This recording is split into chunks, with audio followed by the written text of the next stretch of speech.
Czwarta Rzesza. Naziści w Ameryce. Witam, nazywam się Richard Syrett. U schyłku II wojny światowej setki najlepszych nazistowskich naukowców, oficerów wojska i wywiadu przewieziono do Stanów Zjednoczonych na polecenie prezydenta Harry'ego Trumana. Pozornie operacja Paperclip, czyli spinacz, miała jeden cel – dać Amerykanom przewagę nad nowym zimnowojennym wrogiem, Związkiem Radzieckim. Nazistowscy uczeni, tacy jak Werner von Braun, mieli później pomóc Amerykanom wysłać pierwszego człowieka na Księżyc. Najlepszy szpieg Hitlera na froncie wschodnim, Reinhard Gehlen, zostanie członkiem niedawno utworzonej CIA. Czy naziści pozostali wierni swojej rasistowskiej ideologii? Czy zdobyli w Stanach Zjednoczonych pozycje i wpływy? Czy zachowali je do dziś? W tym programie przyjrzymy się twierdzeniom części badaczy, w tym poczytnego pisarza i specjalisty w dziedzinie mediów, którzy twierdzą, że naziści nie przegrali wojny, tylko przenieśli swój punkt dowodzenia. Wysłuchamy też sceptyka, który uważa przewiezienie nazistów do Ameryki za moralnie dwuznaczne, ale konieczne w obliczu nadchodzącej zimnej wojny. Ja chcę tylko poznać prawdę. Pójdę wszędzie, dokąd mnie ona doprowadzi. Czas na nowo spojrzeć na rzeczywistość.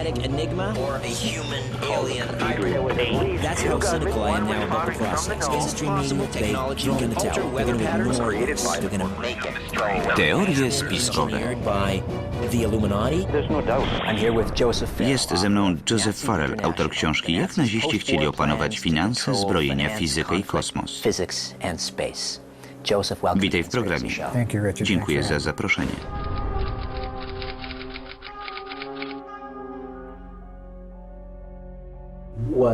Czy to Zachód stworzył Hitlera i III Rzeszę? W dużym stopniu. Dobrze wiemy o szemranych powiązaniach rodziny Bushów i innych amerykańskich biznesmenów z nazistami. Rockefeller, DuPont, Morgan. Wszyscy oni przez całą wojnę robili interesy z nazistami.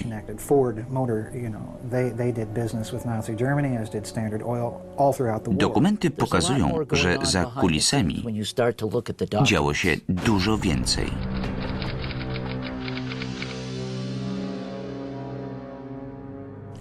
Kto finansował Hitlera? W 1942 roku na mocy ustawy zakazującej handlu z wrogiem Stany Zjednoczone oskarżyły Prescotta Busha, Avrela Harrimana i Bank Braun-Harriman o dotowanie niemieckiego przemysłu wojennego. Stany Zjednoczone ścigały Prescotta Busha, wpływowego senatora organizującego Hitlerowi finansowe zaplecze.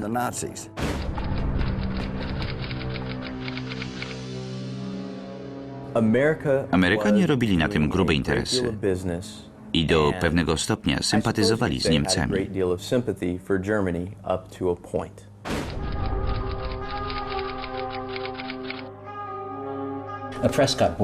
Prescott Bush został oskarżony o czerpanie zysków ze wspierania nazistowskiej machiny wojennej. Co to oznacza? Czy ten rozdział naszej historii powinien nas martwić? Wie pan, która organizacja młodzieżowa była u nas najpopularniejsza oprócz skautów? Ich niemiecki odpowiednik. Jeśli spojrzymy na historię szerzej, to zobaczymy, że ci sami ludzie odpowiadali za oddanie bolszewikom władzy w Związku Radzieckim. Przed wojną największych pożyczek udzielał nazistom bank, który obecnie nazywa się Citicorp.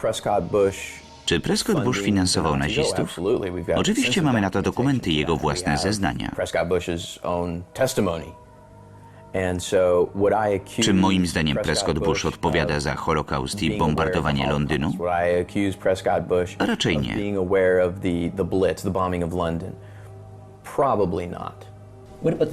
Co z teorią, według której Hitler wykreował wywiad zachodni, zwłaszcza brytyjski, żeby uchronić się przed komunistami?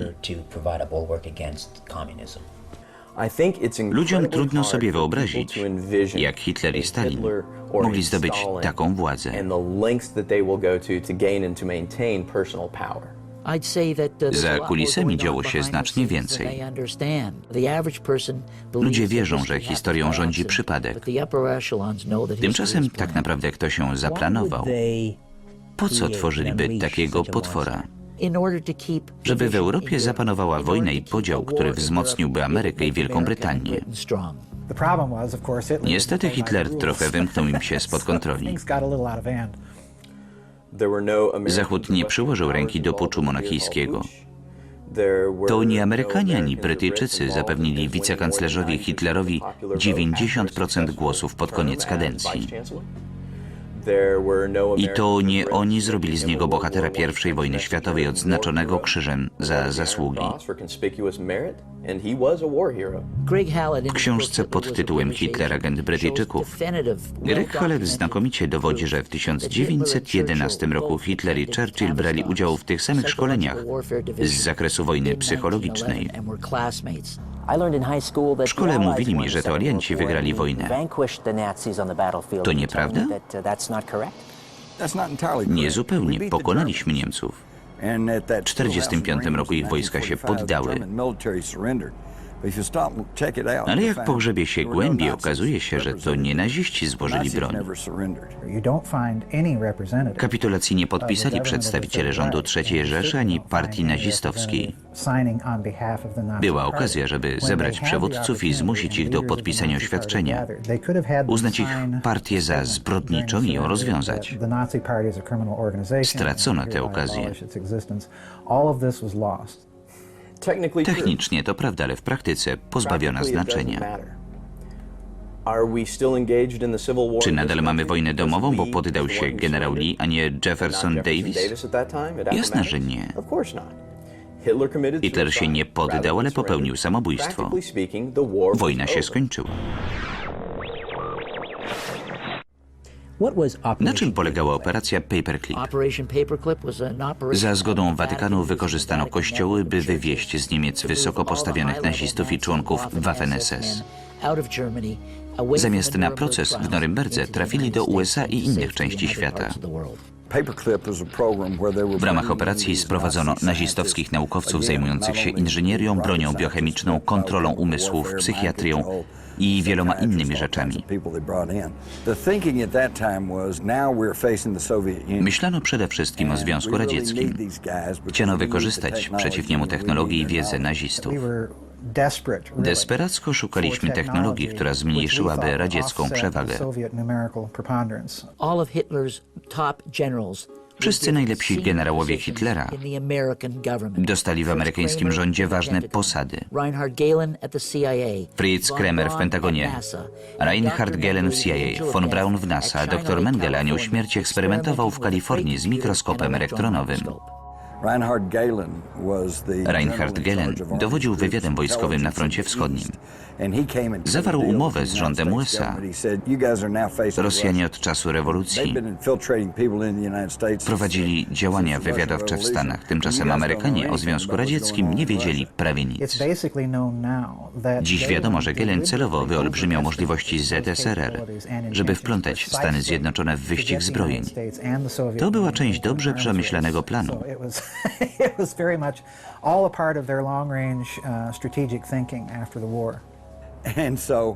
Nic dziwnego, że zrobiła się z tego zimna wojna.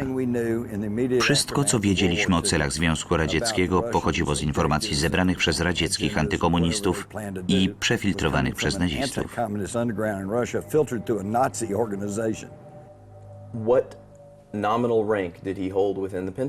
Czy dostał stanowisko w Pentagonie? Wiedzielibyśmy o tym. W Pentagonie nie ma wielu cywilów. Musiał mieć posadę, dostawać jakąś pensję. Kongres musiał zatwierdzić jego papiery. To jeden z najbardziej niepokojących aspektów tej historii. Jeśli spojrzymy na strukturę dowodzenia w III Rzeszy, dostrzeżemy, że po wojnie została ona dokładnie powielona w NASA. Innymi słowy, wpływy nazistów w NASA w czasach programu Apollo były bardzo znaczące. Werner von Braun pomógł nam przy programie kosmicznym. Wielu naukowców pracowało w Los Alamos. Nie przepadali za Związkiem Radzieckim, więc raczej nie wykradali nam tajemnic. I mieli dużą wiedzę. Z praktycznego punktu widzenia byli zbyt wartościowi, żeby skończyć w Norymberdze. Naziści są w Pentagonie, w CIA, w NASA i w przemyśle zbrojeniowym. Są wszędzie. I oczywiście kręcą lody w Ameryce Południowej. Józef Mengele podobno uciekł do Ameryki Południowej.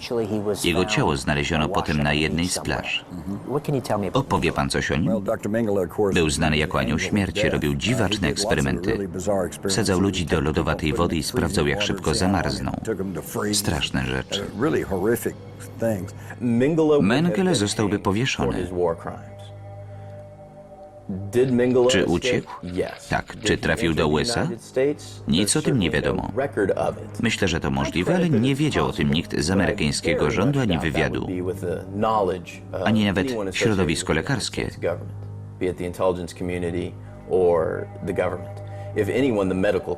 Podobno znaleźli gdzieś jego ciało, ale wysoko postawieni naziści i SS-mani bardzo dobrze znali się na tym, jak identyfikować ciała po badaniu uzębienia. Istnieją co najmniej podejrzenia, że naziści nadal prowadzą swoje badania i robią to bez nadzoru żadnej z sił, które wygrały II wojnę światową.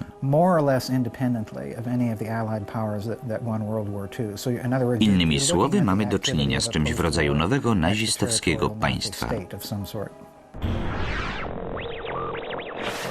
1985 roku ku zdumieniu wielu ludzi prezydent Reagan odwiedził cmentarz w niemieckim Bitburgu. Złożył tam wieniec na zbiorowym grobie 2000 członków Waffen-SS. Ta paramilitarna organizacja pomagała w prowadzeniu obozów koncentracyjnych i mordowała amerykańskich jeńców wojennych.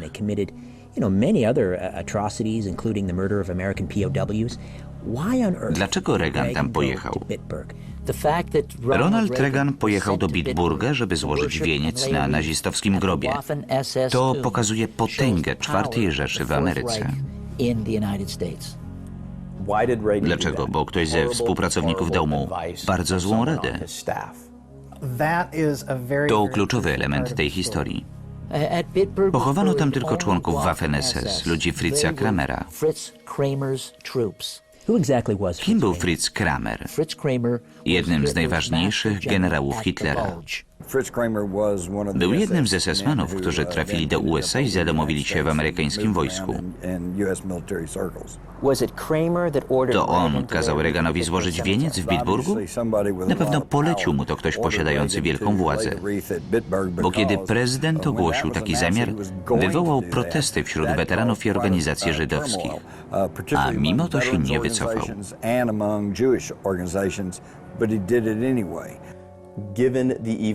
Biorąc pod uwagę przemówienie o imperium zła oraz niechęć Stanów Zjednoczonych do komunistów, mogę przypuszczać, że Reagan chciał pokazać, że przebaczył ówczesnemu pokoleniu Niemców, że nie wini ich za działania ich rodziców czy dziadków.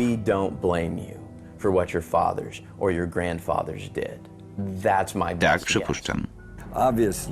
Ktoś, kto do tego doprowadził, miał olbrzymie wpływy. Mamy się czego obawiać. Musimy pamiętać, że nazizm narodził się jeszcze przed II wojną światową. Innymi słowy, nazizm jest ideologią, która mogła przetrwać. Jeśli po wojnie powstał jakiś międzynarodowy nazistowski ruch, a ja wierzę, że tak właśnie się stało, to ideologia może być nadal żywa.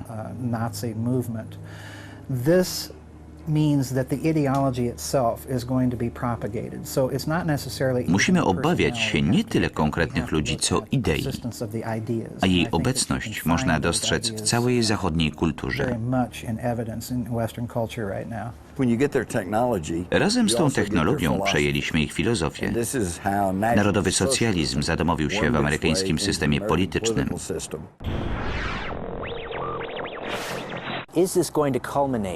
Czy skończy się tym, że naziści przejmą świat? Czy jakiś Führer czeka za kulisami, żeby sięgnąć po władzę? Administracja George'a Busha zaplanowała 11 września, żeby zacząć demontaż konstytucji. Stworzono Departament Bezpieczeństwa Wewnętrznego, podejrzanie przypominający Gestapo. Robią to samo, co naziści robili, żeby kontrolować Europejczyków. Stopniowo stajemy się państwem policyjnym. Na każdym skrzyżowaniu i w każdym miejscu publicznym stoi kamera. W Wielkiej Brytanii jest jeszcze gorzej. Kultura korporacyjna w USA ściśle splata się z rządem.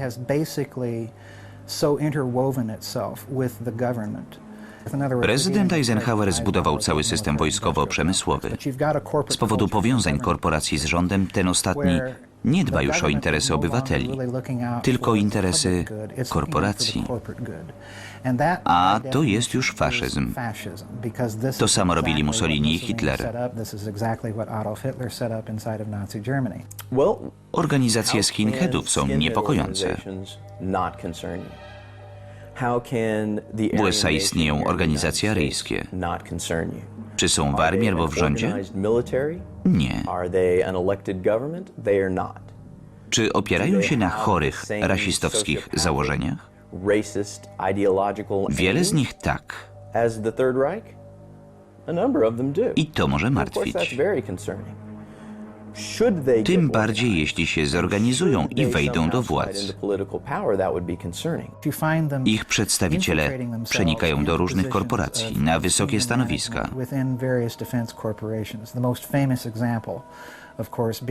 Najsłynniejszy przypadek to generał Walter Dornberger, wiceszef Bell Helicopter. Wystarczy to pomnożyć i mamy pełną infiltrację kluczowych amerykańskich korporacji i agencji. Naziści się nie poddali, tylko wynieśli z Europy. Zabrali swoje pomysły, złoto, srebro i dzieła sztuki. Część nadal chcą odzyskać. Dokąd uciekli? Wielu do Ameryki Południowej, do Argentyny, Boliwii, Chile. Inni do Egiptu, ale większość do USA. Czwarta Rzesza się odrodziła. Cała historia Stanów Zjednoczonych od wojny w Korei przez Wietnam aż po Afganistan i kłamstwo o broni masowego rażenia. To nazistowskie metody.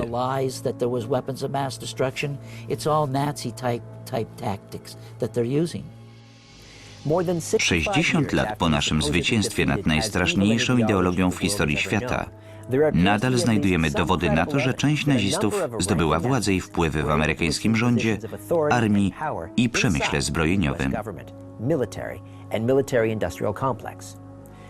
Istnieją też dowody na to, że Hitlera finansowali amerykańscy bankierzy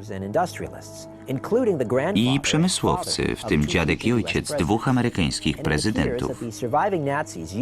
Naziści mogli też użyć wojennych łupów z Europy, by stworzyć wielkie korporacje, w tym również w USA. 2000 nazistowskich naukowców i oficerów wywiadu po wojnie trafiło do Stanów Zjednoczonych. Czy przywieźli ze sobą również swoją potworną filozofię?